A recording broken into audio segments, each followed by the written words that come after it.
Ministerios Vive Libre, Sé Libre, Vive Libre presenta predicaciones de Iglesia Impacto, iglesia que marca la diferencia, con el pastor Alejandro del Campo.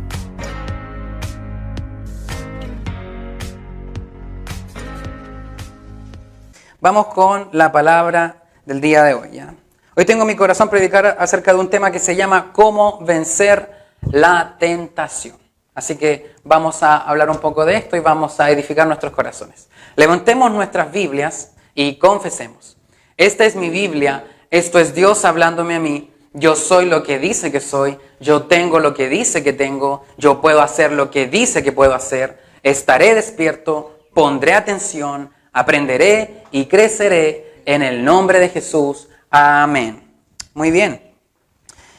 Y voy a basarme en una escritura que está en el Evangelio de Mateo para ir directamente en el capítulo 4, ¿ya? Versículo 1 al 11. Son algunos versículos, tú los puedes buscar en tu Biblia o en tu aplicación, ¿ya? Pero no es muy largo porque es un pasaje muy conocido, yo creo que mundialmente. Mateo 4, 1 al 11.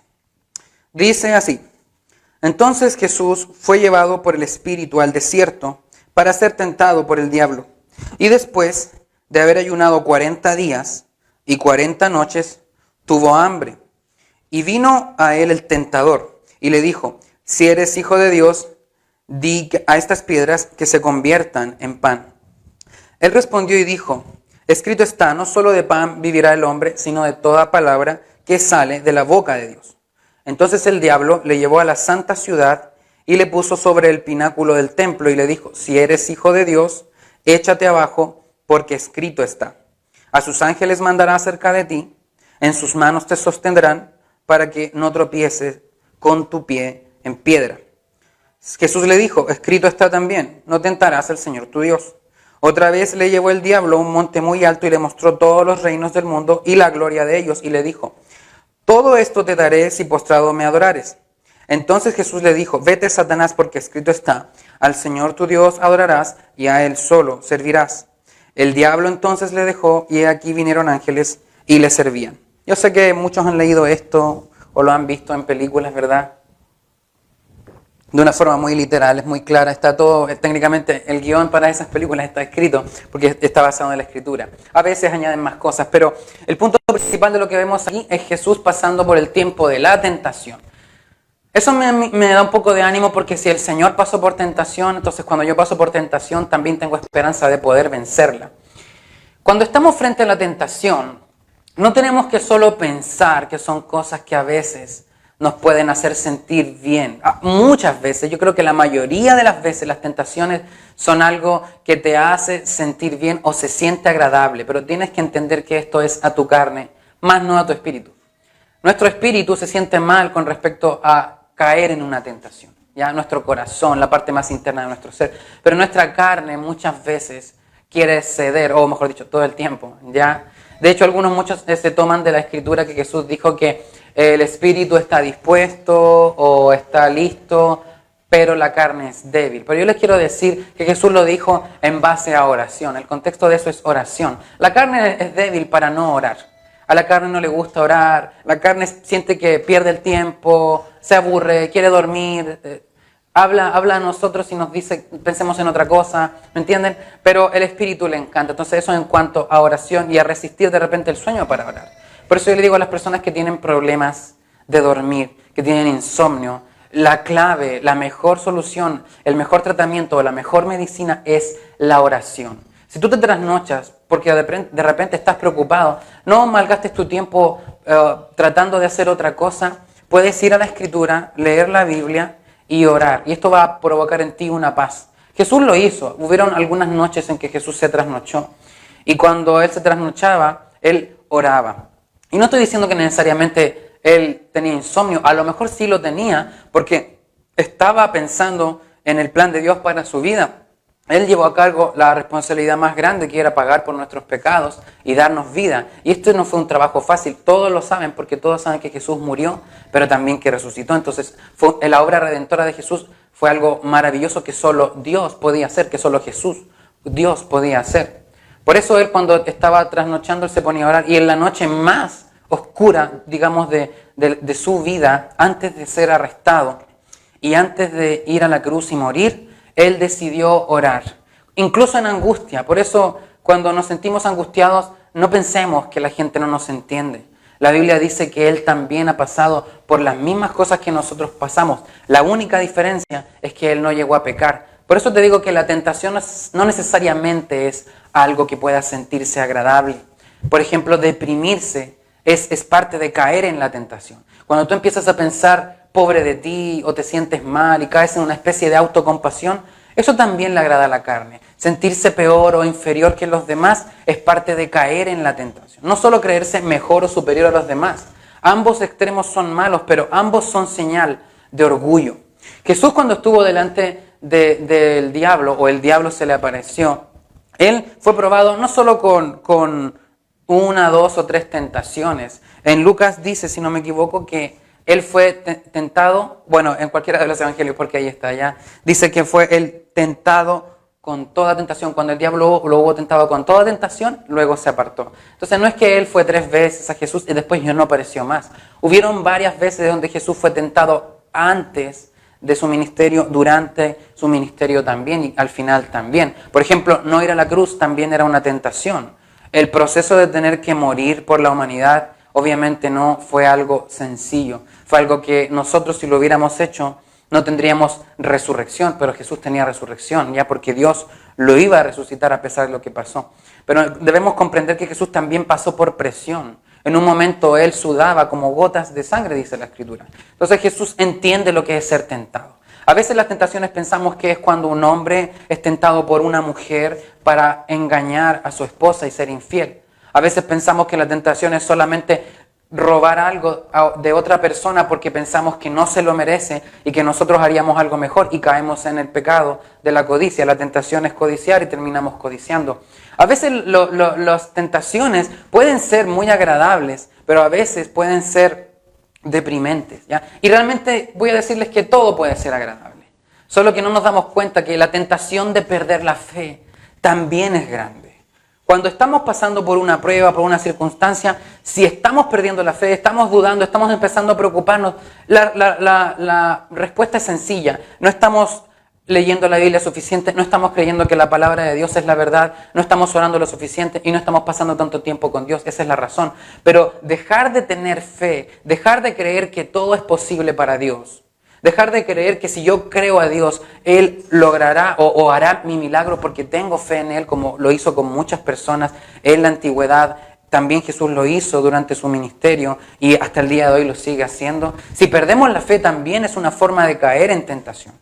Por eso yo hoy día les quiero animar a que no pierdan la fe, porque perder la fe es parte de caer en la tentación. Jesús pudo haberse rendido y comer pan, Jesús pudo haberse rendido y adorado a Dios, Jesús pudo haberse rendido y haberse lanzado del pináculo del templo, pero no lo hizo. Él quiso resistir porque había cosas más grandes y un propósito más grande que Él tenía. Por eso cuando tú sabes que viene una tentación, identifícala. Y no solo la resistes, porque es importante resistirla. Si no la resistimos, no la vamos a vencer. Pero recuerda que el fin es vencerla, porque la Biblia dice que nosotros somos más que vencedores. ¿Ok? Así que les voy a mostrar unos 5 puntos importantes acerca de cómo vencer la tentación. Número 1, nunca es más fuerte que tú. La tentación nunca es más fuerte que tú. Y mira lo que dice 1 Corintios, capítulo 10, versículo 13. Y si estás allí, dices, amén. Dice así, no os ha sobrevenido ninguna tentación que no sea humana, pero fiel es Dios, que no os dejará ser tentados más de lo que podéis soportar, sino que dará también juntamente con la tentación la salida para que podáis soportar. Hay algunos que cuando leen esto se confunden un poco y piensan, bueno, Dios me da la tentación y también me da la salida. No, no está diciendo esto. Dice que sí, es verdad. El Señor, cuando viene la tentación, juntamente, es decir, al lado llega el Señor con la salida. La tentación siempre es del diablo, por eso la Biblia dice que el diablo es el tentador, ¿ok? Él nos tienta, Él quiere robarnos, matar y destruir toda nuestra vida, nuestra familia, nuestras finanzas, nuestra salud, etcétera, etcétera. Pero si tú y yo confiamos y entendemos que la tentación, al resistirla, la podemos vencer, vamos a estar mucho mejor. Según la Escritura dice aquí, el punto más importante de este versículo es que no nos ha sobrevenido ninguna tentación que no sea humana. En otras palabras, las tentaciones que vienen son todas humanas o de la carne. Porque Santiago dice que la tentación se produce en nuestras vidas, ataca nuestra carne es tentada. Ya no es algo que a veces pensamos fue más fuerte que yo. Siempre tenemos esta excusa de que la tentación fue más fuerte que uno. Pero no es así. Según la Escritura, yo confío en esto y me he dado cuenta porque cuando he sido tentado en diferentes cosas y he logrado vencer, me he dado cuenta, no era más fuerte, yo era más fuerte. Eso es lo que dice la Biblia. Dice que más fuerte es el que está en nosotros que el que está en el mundo. Ahora, si has caído, o a veces cuando yo he caído en la tentación, te puedes poner a pensar, siempre se te queda este pensamiento y pensar que pude haberlo evitado, ¿ya? Pero si nosotros creemos mucho esta frase de es más fuerte que yo o fue más fuerte que yo, es porque estamos dejando guiarnos por sentimientos. Y los sentimientos no fueron diseñados por Dios para usarlos como guianza, sino como expresión y con cierto límite. Las emociones se deben expresar, la alegría se debe expresar. A veces el enojo también se puede expresar, pero no ir más allá. La Biblia dice que hay un límite en el ojo, ¿ya? Realmente yo le llamo el límite de las 24 horas. No más allá de un día, incluso menos ojalá. Pero si pasa un día, pasas más de un día enojado con alguien, ya tenemos un problema y hemos caído en la tentación y en el lazo del diablo. Por eso es importante que sepamos que las emociones no son nuestra guía, porque la Biblia dice en Romanos 8:14 que todos los que son guiados por el Espíritu de Dios, estos son hijos de Dios. Si tú quieres ser guiado, no lo hagas por emociones y no pienses, no debo tener emociones. Debes tenerlas, pero tu trabajo es saber cómo canalizarlas hacia situaciones o hacia personas. A veces podemos expresar nuestro enojo, pero de una manera sabia. Incluso el amor se puede expresar a veces a través de estas emociones, pero con firmeza y con suavidad. Tú puedes ser firme, yo le decía a los estudiantes de la escuela bíblica, tú puedes ser firme en amor. Tú puedes enojarte en amor, ¿ya? Cuando tú te enojas con tu hijo porque hizo algo malo, te enojas porque sabes que no es algo bueno para él. Entonces está bien, pero no seas guiado y te dejes llevar siempre por emociones porque vamos a tener problemas. Es la carne la que nos engaña y nos dice las emociones son nuestra guía, pero la palabra de Dios dice que el Espíritu Santo es nuestro guía. Amén. Así que recuerda, nunca es más fuerte que tú. Si tú crees esto con todo tu corazón, vas a poder vencer mejor las tentaciones y cuando vengan ya van a ser cada vez menos. Vendrán otras, pero también vas a poder trabajarlas porque esto es parte de un entrenamiento en nuestra vida. Nosotros estamos siendo entrenados hoy para poder vencer cada tentación. Y si caemos, levantémonos y vamos otra vez a la carga, pero no choquemos con la piedra 20, 30 veces. Procuremos hacerlo más fuerte. Y con este consejo que te doy, con este punto de saber que nunca es más fuerte que tú, yo sé que lo vas a lograr. Lo vamos a lograr. Vamos allá en el nombre de Jesús. El segundo punto es que debes mirar más allá. ¿Okay? Por eso digo vamos más allá. Debes mirar más allá. Y aquí en el mismo capítulo, en el versículo 23, o sea, en 1 Corintios 10, 23, dice, todo me es lícito o permitido, pero no todo conviene. Todo me es lícito, pero no todo me edifica. En otra parte Pablo dice, mas yo no me dejaré dominar por nada. El apóstol Pablo tenía claro su identidad en Cristo y esto es algo que nosotros también necesitamos entender.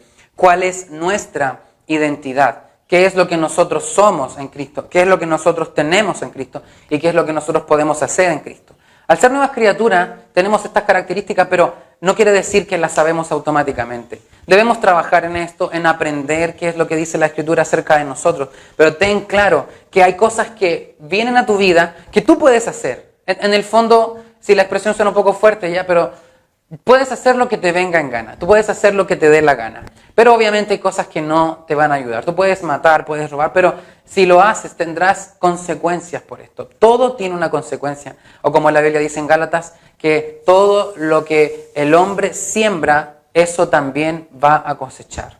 Por eso debemos entender que debemos ir más allá. A veces algo puede parecer que no es malo, pero eso podría impedirte avanzar en tu vida y en tu crecimiento espiritual o en el plan de Dios para tu vida, ¿ya? Por ejemplo, Jesús está siendo tentado y aquí lo vemos con los panes. El diablo le dice algo tan sencillo como come pan, no pasa nada. Han pasado 40 días, debes tener hambre, debes estar cansado. Dios no quiere que te mueras o que te enfermes, entonces come pan. Pero Jesús estaba viendo más allá porque Él entendía que este tiempo en el desierto era una prueba y un entrenamiento para Él, del cual si Él lograba salir, iba a estar listo. Porque la Escritura dice que cuando terminó de salir del desierto, Él se fue en el poder del Espíritu a Galilea y a las otras aldeas donde Él tenía que predicar. A veces perdemos esto. Podemos perder una bendición espiritual por haber cedido a algo que tal vez ni siquiera era pecado. Pero la Biblia dice que no solo tenemos pecado que vencer, sino que en Hebreos 12 dice que debemos despojarnos también de todo peso. No es pecado ver televisión, pero si ves mucho también se vuelve un peso y malgastas tu tiempo en vez de poder hacer una cosa mucho más constructiva o mucho más edificante. No es pecado comprar cosas, pero a veces podemos perder la noción y comprar más de lo que necesitamos y malgastar nuestro dinero en cosas que realmente no son útiles o que no vamos a aprovechar bien. No es pecado hacer cualquier cosa que tú imagines que digas, no, esto no es tan grave. No importa si me paso un rato comiendo tal cosa. Es solo por este tiempo. A lo mejor puede que no te haga nada, pero tu salud puede ser afectada porque con cada vez que le decimos a la carne, sí, estamos creando un hábito y puede ser un mal hábito. Por eso debemos cuidar nuestra carne y a veces decirle no solo en comida, sino en cualquier cosa. Pero tenemos que entender que debemos ir más allá.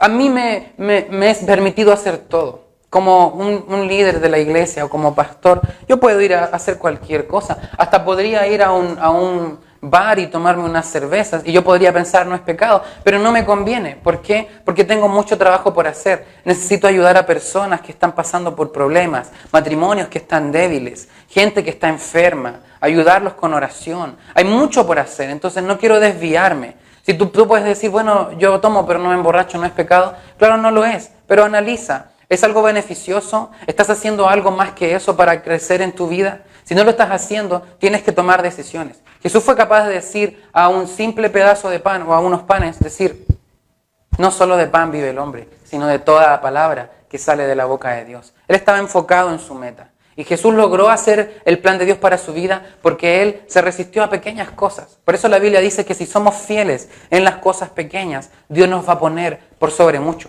Es un principio. A veces no va a ser pecado. A veces es una tentación que no puede pasar nada, pero podrías llegar a un siguiente nivel mucho más rápido si le dices que no o resistes ese tipo de tentación. ¿Ya?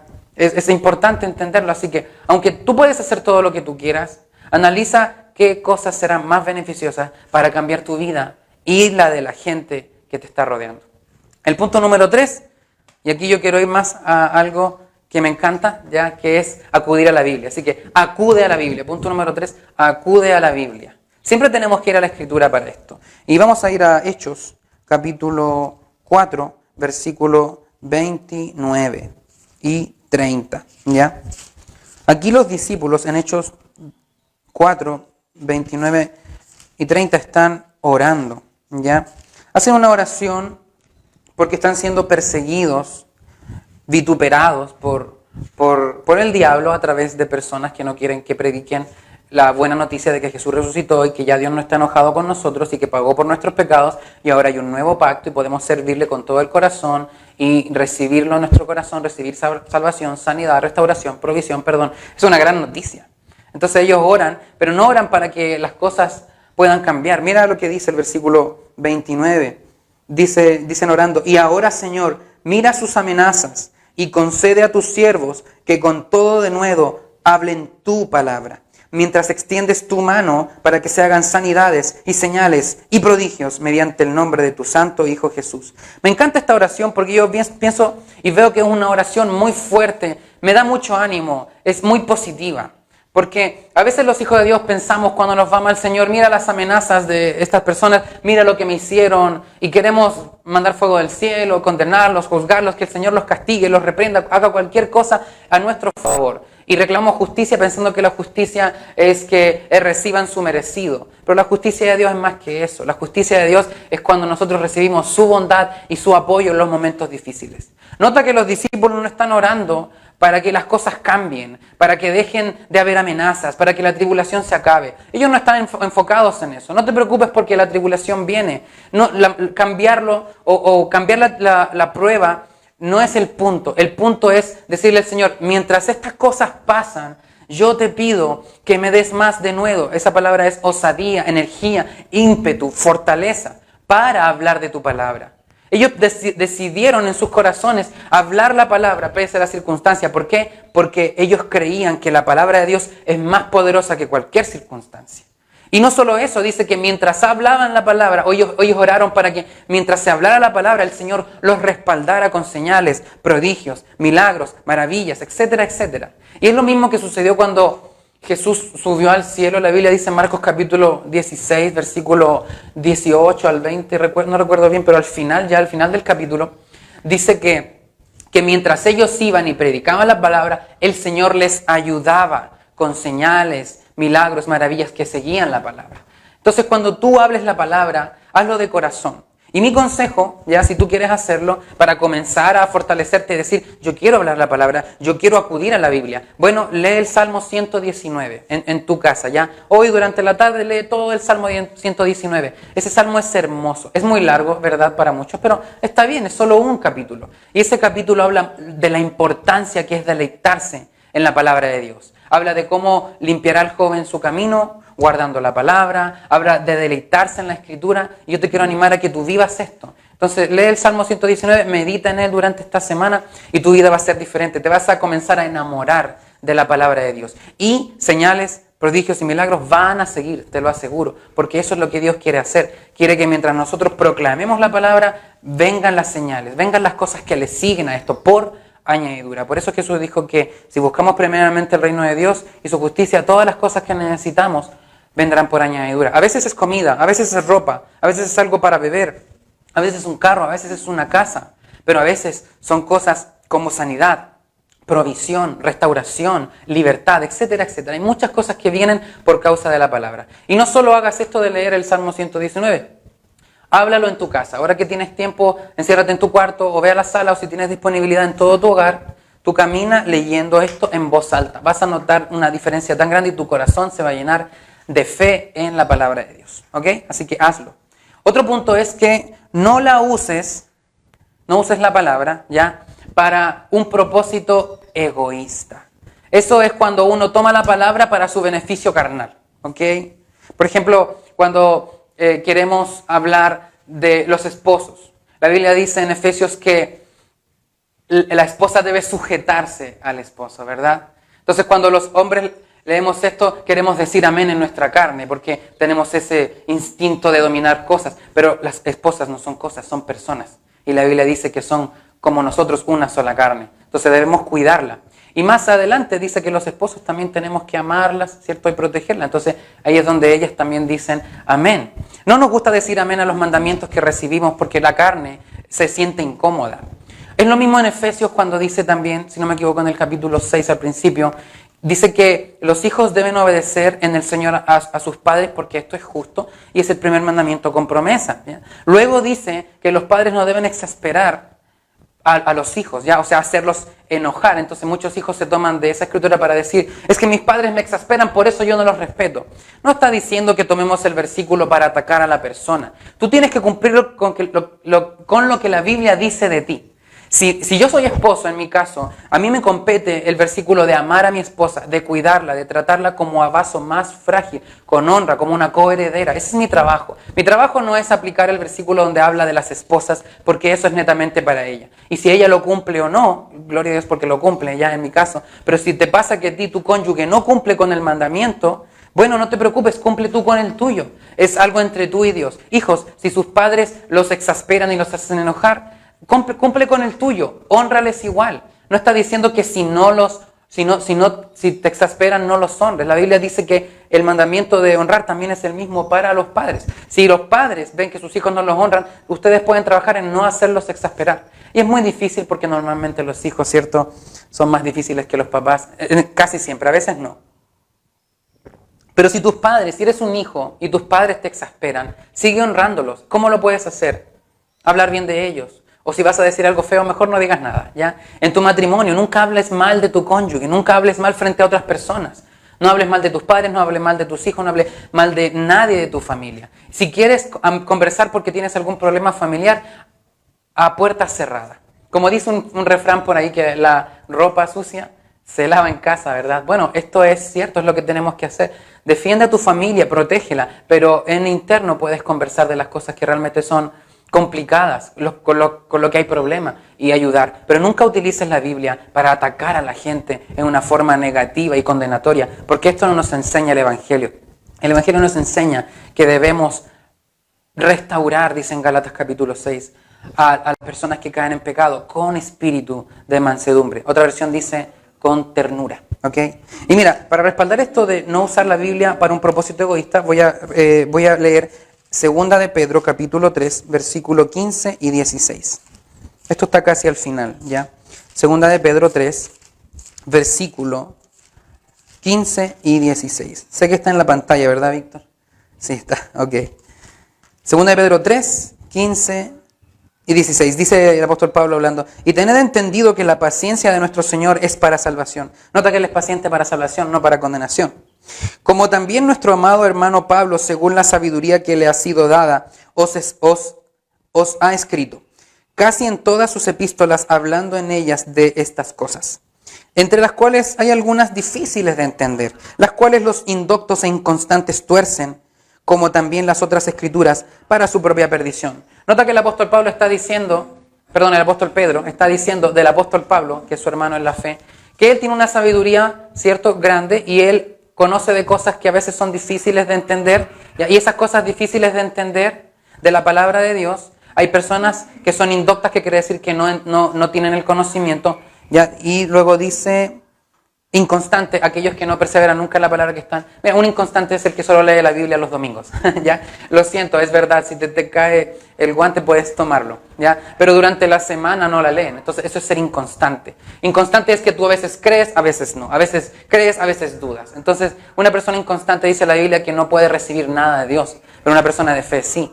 Por eso hay gente que tuerce las escrituras para su beneficio personal, para su carne. No importa, lo voy a hacer, la Biblia dice esto y esto, pero tenemos que entender que debemos saber si el Espíritu Santo nos dice por dentro, hazlo o no, y el Espíritu Santo nunca se va a contradecir con la Escritura.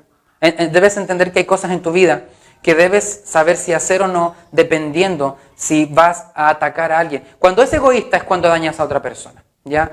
Y si dañas a otra persona, normalmente esto no fue una buena idea. Así que no utilices la Escritura para manipular.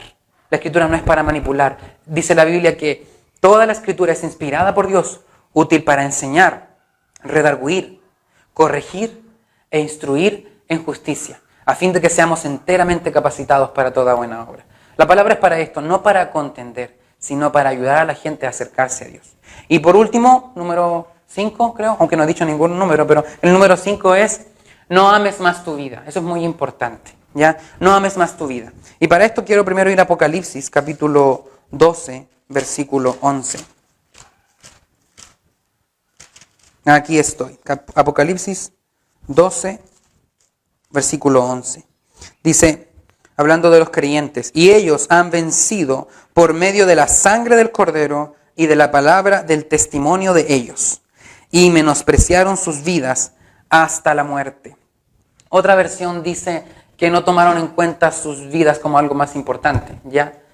Eso quiere decir que cuando tú eres un hijo de Dios, debes cada vez entender que tu vida no tiene tanto valor como el valor que tiene seguir a Dios. Y no estoy diciendo que nos hagamos depresivos o tristes, no estoy hablando de esto. Estoy diciendo que si tienes que elegir en algo que podría ser beneficioso para ti, pero sabes que sería mejor para el plan de Dios no hacerlo, puedes decidir eso. Jesús lo hizo así. Él fue tentado para comer pan. Él dijo, no solo de pan vive el hombre, sino de toda palabra que sale de la boca de Dios. Y como yo decía en uno de los puntos anteriores, él acudía a la Escritura. En el Evangelio de Lucas, esta misma historia de Jesús en el desierto, dice que él primero dijo, escrito está, luego dijo, escrito está, y al final dijo, dicho está. Eso quiere decir que él utilizó la espada de doble filo. Dicho está quiere decir que aunque está escrito, yo lo digo, y eso tiene más poder. No es solo decir no es solo creer que está escrito o leer que está escrito. Decirlo tiene un poder muy grande, porque en Proverbios dice que el poder de la vida y de la muerte están en nuestra lengua, hablando de cómo nosotros hablamos o confesamos las cosas en nuestra vida. Si lo creemos, las cosas van a ser así. Por eso Jesús estuvo resistiendo con la palabra, estuvo utilizando la armadura que Pablo nos muestra en Efesios acerca de la armadura del creyente. Él resistió con la fe y fue algo mayor, pero él no amó más su vida. La Biblia dice que él se sometió al Padre completamente, ¿ya? Que él no valoró el oprobio, sino que lo dejó de lado, ¿ya? Lo menospreció. No le importó ser vituperado, golpeado, latigado, lacerado, con una corona de espinas en su frente. Esto no le importó porque valoró menos su vida que el plan de Dios para su vida. Y créeme, el plan de Dios siempre es bueno, porque Jeremías 29:11 dice que Dios sabe los planes que tiene para nosotros. Son planes de bienestar y no de calamidad, no de mal, para darnos un futuro y una esperanza. Mucha gente piensa que Jesús está crucificado todavía. Pero no, Él ha resucitado. Él está vivo, está sentado a la derecha de Dios Padre, dice la Escritura. Entonces Jesús, por más que pasó este tiempo difícil de la crucifixión y la muerte, Él resucitó. Y Él logró hacer lo que el Padre le dijo y recibió el galardón, que es estar sentado una vez más a la diestra del Padre. Pero ya no solo Él, sino con muchos hermanos. Jesús pudo traer la familia que se había alejado de Dios, la pudo traer cerca otra vez al Padre. A través de su sangre y su obra redentora, hoy estamos cerca. Y estamos tan pegados como Jesús está al Padre. Porque dice la Biblia que Él está en nosotros y nosotros estamos en Él. Así que comprende esto ya. Amar más tu vida significa querer hacer tu plan. Hay planes que tú tienes. Analízalo, ora por ellos. Pregúntate, ¿es lo que Dios quiere? Y sigue orando hasta que Dios te dé la seguridad de si es o no. Y si no lo es, ve por algo más. Yo estaba planificando estudiar ingeniería en sistemas por un tiempo. Yo comencé estudiando programación computacional. Luego Dios me llamó a servir a las misiones. Y fue algo que oré por un tiempo, no lo hice de inmediato. Recuerdo que me casé en ese tiempo con mi esposa y juntos queríamos servir a Dios. Íbamos a la iglesia, estuvimos buscando el plan de Dios hasta que Él nos dijo, tienen que ir a las naciones. Hubo una prueba donde el diablo atacó a mi esposa con una enfermedad mortal. Gracias a Dios ella se fortaleció en fe y hizo todas estas cosas, ¿ya? Resistió la tentación a morir, resistió la tentación a rendirse. Y hoy está parada, estamos juntos trabajando, estamos firmes, saludables y estamos haciendo la voluntad de Dios, que es el plan que Él quería para nosotros. Si hay un plan para ti y no es ir a las misiones, es otro, desarróllalo y búscalo. Pero recuerda, Jesús dijo que debemos amarlo más a Él que a nosotros e incluso que a la gente que está a nuestro alrededor. Debemos amarlos como a nosotros, pero no más. No te ames más que a Dios. Ama a Dios más y vas a lograr el plan de Dios para tu vida. En Hechos 20, versículo 24. Hechos 20, versículo 24. El apóstol Pablo dice así. Pero de ninguna cosa hago caso, ni estimo preciosa mi vida para mí mismo, con tal de que acabe mi carrera con gozo y el ministerio que recibí del Señor Jesús, para dar testimonio del Evangelio de la gracia de Dios. Pablo estaba haciendo otras cosas, estaba matando cristianos. Él pensaba que el plan de Dios para su vida era asesinar una secta de creyentes en un tal Jesús. De repente Jesús se le aparece y le cambia todo el plan, al revés, lo voltea a 180 grados y le dice, este es mi plan para ti. Lo interesante es que Pablo lo acepta, le dice, ¿quién eres, Señor? Él le dice, yo soy Jesús a quien tú persigues. Y luego le pregunta con mucha humildad, ¿qué quieres que yo haga? ¿Qué quieres que haga, Señor? Él entendió que tenía que ser algo mayor, cambió su vida y desarrolló el plan de Dios. Y al final él dijo, he acabado la carrera, he guardado la fe, ya, he corrido la buena carrera, he peleado la buena batalla, ahí está. He peleado la buena batalla, he acabado la carrera, he guardado la fe. Y dice que él esperaba la corona de vida. ¿Por qué? Porque él no estimó preciosa más su vida que la voluntad de su Dios. Eso es algo que pocos pueden de pronto entender, pero si tú lo comprendes, es tiempo de trabajar. Por último, la conclusión que tenemos hoy está en 1 de Juan, capítulo 4, versículo 4, ¿verdad? Lo voy a leer. Yo sé que tú ya lo tienes en pantalla. Y dice así. Hijitos, vosotros sois de Dios, ¿sí? Y los habéis vencido. Y la segunda parte dice, porque mayor es el que está en vosotros que el que está en el mundo. En la tentación, mientras resistes, confesando la palabra, diciendo las escrituras y manteniéndote firme, recuerda que la vas a vencer. Haz estas cosas, ¿ya? Recuerda que no es más fuerte que tú, Mira más allá, acude a la Biblia, no la utilices con un propósito egoísta y, si es necesario, no ames más tu vida cuando estás amando más tu vida que la voluntad de Dios. Yo hoy día quiero orar por ti y por todos aquellos que nos han escuchado para que esto comience a ser verdad en nuestras vidas. Padre Dios, te doy gracias por la vida de cada uno de los que hoy han escuchado. Señor, cada uno de los que está pasando hoy por tentación, por prueba, de pronto para perder la fe, dudando o ya no creyendo, Señor. Te pido que con tu Espíritu les des fuerzas para que una vez más crean, se levanten, se despojen del pecado y de todo peso que les asedia y puedan correr con libertad la carrera que tú les has puesto por delante. Señor, cada uno de nosotros tiene una propia carrera, no correremos las de otros. Pero yo te pido, Señor, que tú ayudes a todas estas personas el día de hoy, poniendo fortaleza en sus corazones, gozo y paz. Que a todos aquellos que están enfermos en este momento, por la palabra tuya, Señor, por tu poder y por la fe que tenemos en ti, en el nombre de Jesús, sean sanos de toda enfermedad. De la mollera de la cabeza hasta las plantas de los pies, sean sanos. Gracias por provisión, Señor, por trabajos para aquellos que necesitan. Y gracias por osadía para tener fe. Gracias por denuedo, por energía, por valentía para confiar en ti frente a cualquier tipo de circunstancia. Creemos que somos más que vencedores en el nombre de Jesús. Amén, amén. Y recuerda recibir a Jesús en tu vida, que es muy importante. Ora conmigo. Padre, yo creo que Jesús es el único y suficiente Señor y Salvador de mi vida. Gracias por amarme, por perdonarme. Te recibo en mi corazón, de ahora y para siempre. Amén. Sé bienvenido a la familia de la fe y recuerda conectarte con nosotros para oración, consejería o algún testimonio. Escríbenos a nuestro correo o llámanos o a nuestro WhatsApp o a las redes sociales también que están ahí disponibles.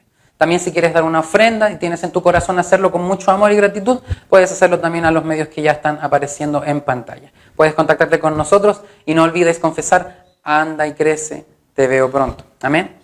Amén. Ha sido un gran tiempo, pero no se vayan, porque ahora viene la Santa Cena.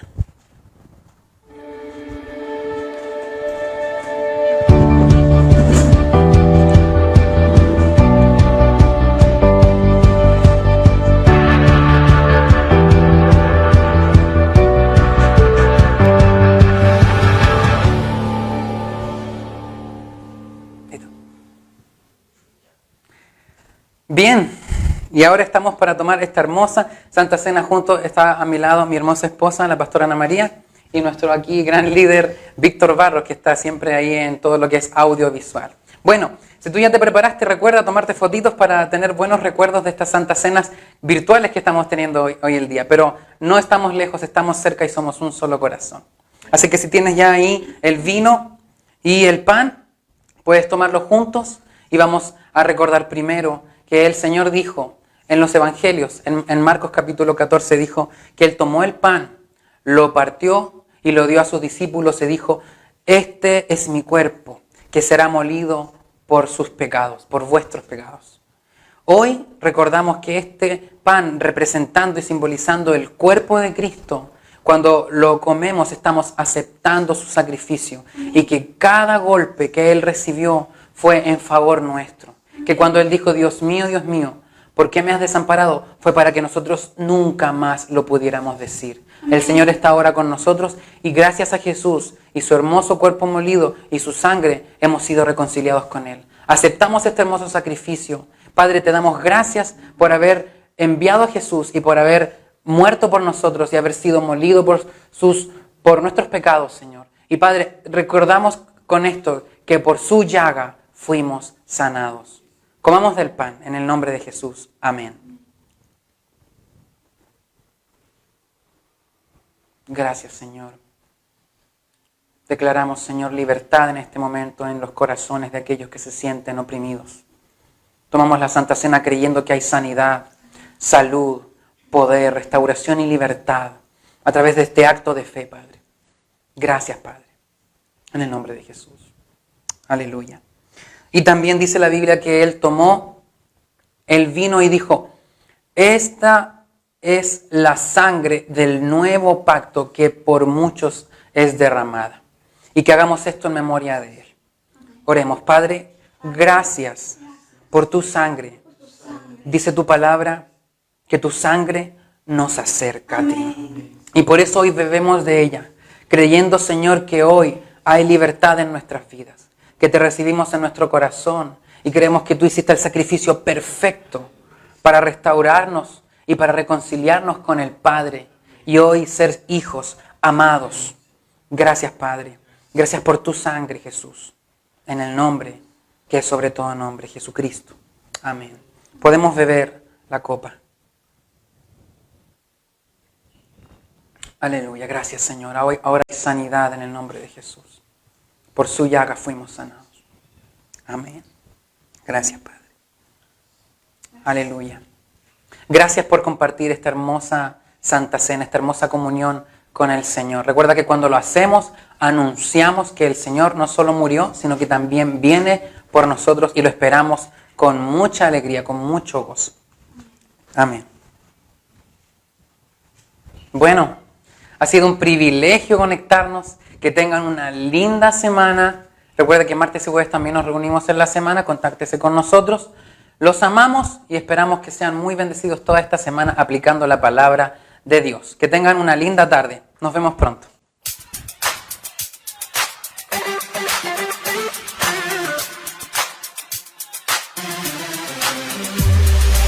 Muchas gracias.